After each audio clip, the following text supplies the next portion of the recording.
मग मित्रांनो, पावसाळा सुरू झाला आहे. आमच्या इथे तर भरपूर पाऊस पडतो आहे आणि पावसाळा म्हटलं की वातावरण कसं थंडगार होतं. आणि या थंडगार वातावरणामध्ये मस्त गरम गरम असा झणझणीत पायासूप झाला तर चला मग पाहूया मस्त गरमागरम असा आणि झणझणीत पायासूपची रेसिपी. मग पायासूप बनवण्यासाठी आपल्याला लागणारं साहित्य आहे बारीक चिरलेला कांदा, बकऱ्याची चरबी, बकरीचे पाया मी व्यवस्थित असे साफ करून धुवून त्याचे मीडियम साईजचे 3 तुकडे करून घेतलेले आहे. लांब चिरलेला कांदा, राईचं तेल, आलं लसणाची पेस्ट, तमालपत्र, काळी मिरी, लवंग, दालचिनी आणि हिरवी वेलची, त्याचसोबत मीठ. आता आपल्या सुक्या मसाल्यांमध्ये आपल्याला लागणार आहे हळद, मालवणी मसाला, त्याचसोबत लाल तिखट, जिरा पावडर आणि धणे पावडर. सर्वप्रथम आपण एक मीडियम साईजचा कुकर तापायला ठेवूया. आपला कुकर व्यवस्थित असा तापलेला आहे. त्यात आपण राईचं तेल घालून मस्त राईचं तेल कडकडून तापवून घेऊया.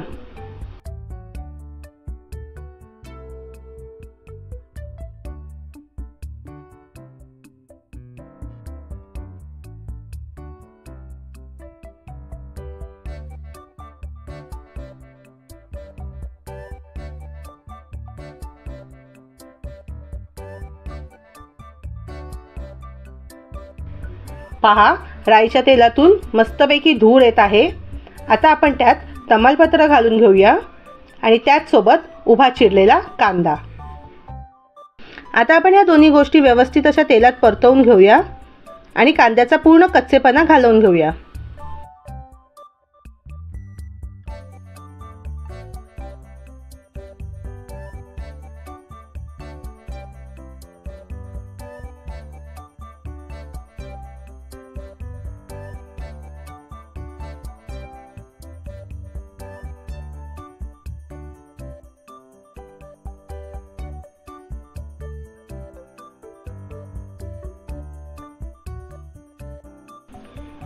कांद्याचं पाणी सुटण्यासाठी मी त्यात थोडंसं मीठ घालून घेत आहे.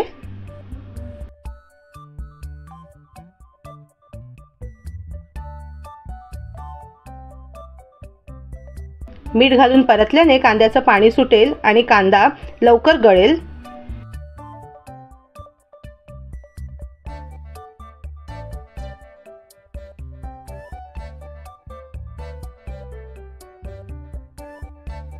पहा, कांदा कसा लालसर भाजून झालेला आहे. आता आपण त्यात अर्धी आलं लसणाची पेस्ट घालून घेऊया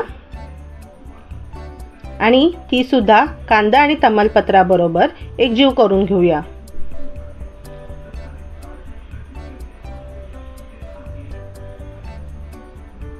आलं लसणाची पेस्ट एकजीव करून झाल्यानंतर आपण त्यात जी बकऱ्याची चरबी घेतली होती ती सुद्धा घालून घेणार आहोत आणि सगळं व्यवस्थित असं परतून घेणार आहोत.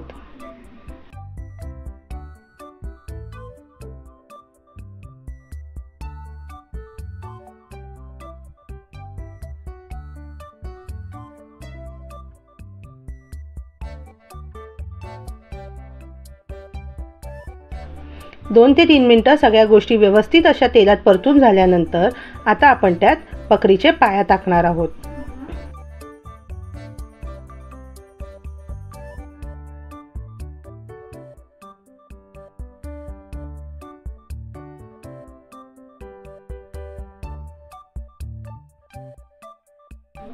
पाया टाकून आपण व्यवस्थित असे सगळ्या गोष्टी मिक्स करून घेऊया.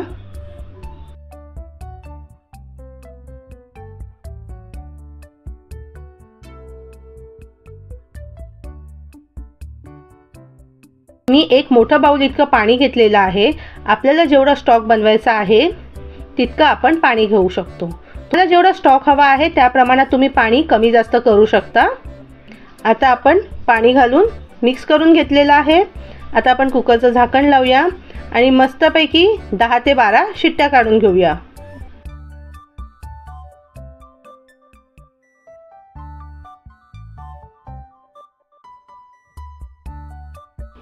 10 ते 12 शिट्ट्या झाल्यानंतर कुकर गार करून घेऊया. पहा, आपला पाया मस्तपैकी शिजून तयार आहे. चरबी आणि तेल किती मस्त त्याचा तवंग सुटलेला आहे. आता आपला बकरीच्या पायाचा स्टॉक तयार आहे. चला मग मस्त बकऱ्याचा पायाचा सूप तयार करायला घेऊया. मी एक मोठं पसरट असं भांडं घेतलेलं आहे. ते भांडंसुद्धा आपण मस्त कडकडीत तापवून घेऊया आणि त्यात राईचं तेल घालून घेऊया. म्हणजे पुन्हा राईचं तेल कडकडीत असं तापेल आणि त्यातला जो वेगळा थोडासा जो वास असतो तो निघून जाईल. पहा, राईचं तेल व्यवस्थित तापलेलं आहे. आता आपण त्यात टाकणार आहोत अख्खे खडे मसाले. त्याच्यात मी पहिलं टाकणार आहे तेजपत्ता, त्याचबरोबर लवंग आणि मिरी. ते आपण तेलात टाकून थोडं मिक्स करून घेऊया.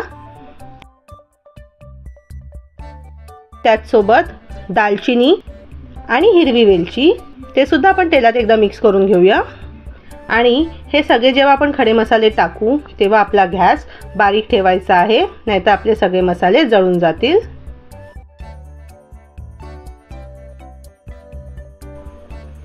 अख्खा खडा मसाला टाकून झालेला आहे. आता त्यात मी बारीक चिरलेला कांदा घालून घेत आहे. कांदा लालसर होईपर्यंत आपण परतून घेऊया.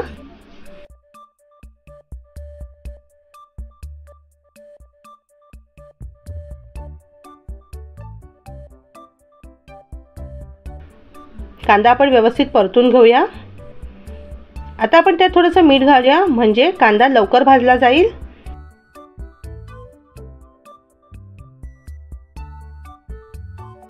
पहा, कांदा लालसर झालेला आहे. आता आपण त्यात टाकणार आहोत उरलेला आलं लसणाची पेस्ट आणि आपण पुन्हा एकदा व्यवस्थित परतून घेणार आहोत, जेणेकरून आलं लसणाचा कच्चेपणा निघून जाईल. पहा, आपलं कांदा आलं लसणाची पेस्ट सगळं व्यवस्थित परतून झालेलं आहे. आता आपण त्यात सुके मसाले टाकणार आहोत. हळद, मालवणी मसाला, लाल तिखट, धण्याची पावडर आणि जिऱ्याची पावडर. आता आपण हे सगळे सुके मसाले तेलात कमीत कमी 1 मिनिट परतून घेणार आहोत.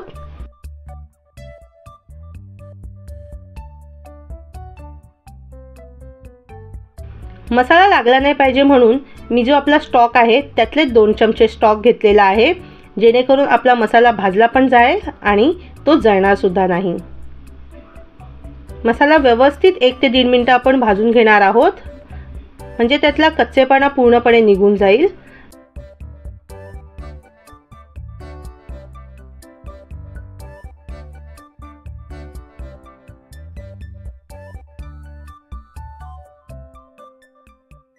पहा, आपला मसाला व्यवस्थित असा भाजून झालेला आहे.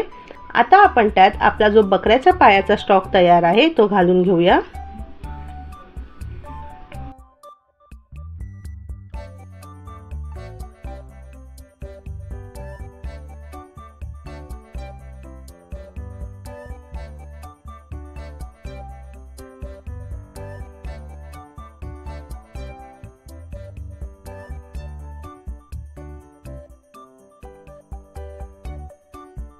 स्टॉक घालून झालेला आहे.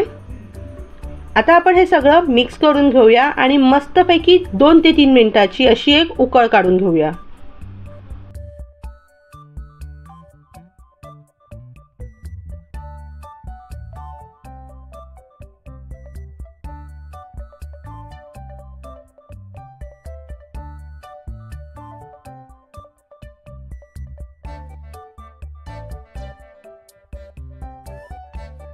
मस्त 2 ते 3 मिनिटं हा मी सूप उकळून घेतलेला आहे. मस्त आपला गरमागरम झणझणीत असा पाया सूप तयार आहे.